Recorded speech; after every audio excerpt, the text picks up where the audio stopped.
ਕਰ ਦੇ ਬਸ ਮੈਂ ਤਾਂ ਮੁੰਡਾ ਦੇ ਵਿੱਚ ਆਉਣਾ ਨਾ ਹਾਂ ਇਹ ਵੱਡਾ ਇੰਜਣ ਬਰਦਾਸ਼ਤ ਕਰ ਵੇ ਹਾਂ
One.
ਕੋਈ ਨਹੀਂ ਹੈਗਾ ਕੋਈ ਨਹੀਂ ਤੈਨੂੰ ਆ ਕੇ ਨਾ ਉਠਾੜ ਕੇ ਖੜੇ ਰਹਿੰਦੇ ਨੇ ਉਹ ਪਰ ਮਾਲੇ ਖਲੋਤੇ ਹਾਂ ਮੈਂ ਕਿਹਾ ਸਾਲਾ ਦੇ ਲੱਤ ਬੰਦ ਕਰ ਦੇ ਬਸ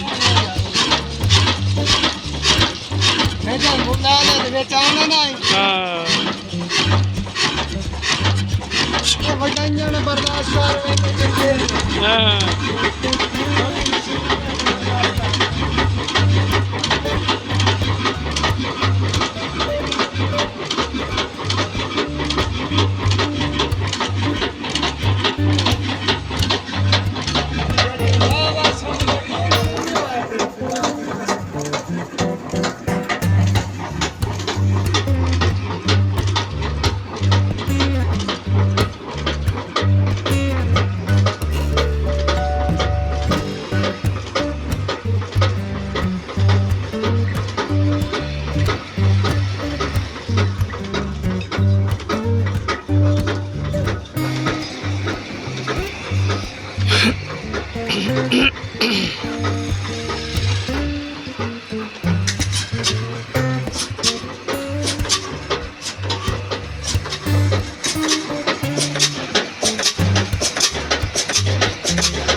ਚੱਲਦਾ ਕਿ ਇਹਨੂੰ ਥੱਲੇ ਕਰਨ ਨਾਲ ਚੱਲਦਾ।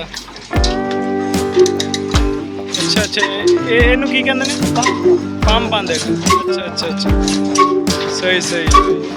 ਇਹ ਹੁਣ ਬੰਦ ਹੋ ਜਾਸੀ। ਸਹੀ ਸਹੀ ਸਹੀ। ਹਾਂ ਸਹੀ ਸਹੀ, ਬੰਦ ਹੋ ਗਿਆ। ਸਹੀ ਸਹੀ, ਜ਼ਬਰਦस्त जी, माशाल्लाह।